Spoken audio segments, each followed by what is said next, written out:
সিরাজগঞ্জ জেলা জজ আদালত ভবনে দ্বিতীয় তলায় পৃথক ভার্চুয়াল কোর্ট স্থাপন করা হয়েছে। মাননীয় হাইকোর্ট বিভাগের সার্কুলার মোতাবেক দূরবর্তী সাক্ষ্যগণের সাক্ষ্য ভার্চুয়াল প্ল্যাটফর্ম ব্যবহার করে গ্রহণের নির্দেশনা আছে। সিরাজগঞ্জ জজ শিপে গত বছরের অক্টোবর থেকে ভার্চুয়াল প্ল্যাটফর্ম ব্যবহার করে দূরবর্তী সাক্ষ্যগণের সাক্ষ্য গ্রহণের কার্যক্রম শুরু হয়েছে। সিরাজগঞ্জ জেলা জজ আদালত ভবনের দ্বিতীয় তলায় পৃথক একটি এজলাসে পূর্ণ ভার্চুয়াল কোর্ট স্থাপন করা হয়েছে। 18 জানুয়ারি বৃহস্পতিবার সকালে উদ্বোধনের মাধ্যমে যাত্রা আদ্যপ্রান্ত থেকে শুরু হলো। এর মাধ্যমে বিদেশে অবস্থানরত এবং দেশের মধ্যে দূরবর্তী জায়গায় অবস্থিত সাক্ষীগণ ভার্চুয়াল প্ল্যাটফর্ম ব্যবহারের মাধ্যমে সাক্ষ্য দিতে পারবেন। উক্ত ভার্চুয়াল কোর্ট উদ্বোধন করেন সিরাজগঞ্জ জেলা জজ আদালতের সিনিয়র জেলা ও দায়রা জজ ফজলে খোদা মোহাম্মদ নাজির।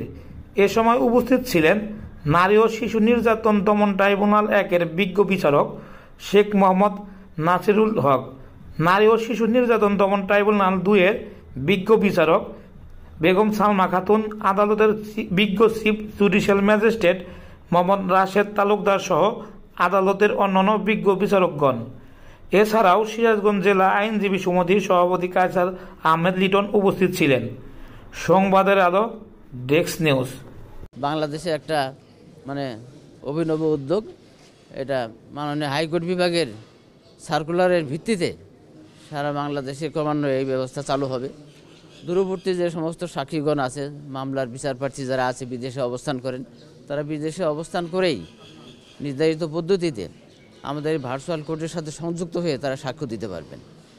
তাছাড়া বিভিন্ন মামলায় যেমন বিভিন্ন বিজ্ঞ ম্যাজিস্ট্রেটগণ 164 রেকর্ড করেন, তারা বিভিন্ন জেলায় কর্মরত থাকেন, তাদের আসা যাওয়া কষ্টকর হয় এবং সময় সাপেক্ষ, ব্যয় সাপেক্ষ।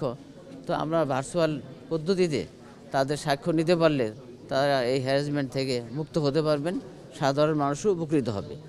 তো আজকে আমরা এই কোর্টটাকে পুরাপুরি একটা পূর্ণাঙ্গ ভার্চুয়াল কোর্ট যাত্রা শুরু হলো আর কি। এখানে সব ধরনের অ্যারেঞ্জমেন্ট আছে, এখানে 3টা মনিটর আছে, 3টা ওয়েব ক্যামেরা আছে, 3টা মাইক্রোফোন আছে। তো আমরা সহজেই সাক্ষ্য এখান থেকে আমরা নিতে পারবো।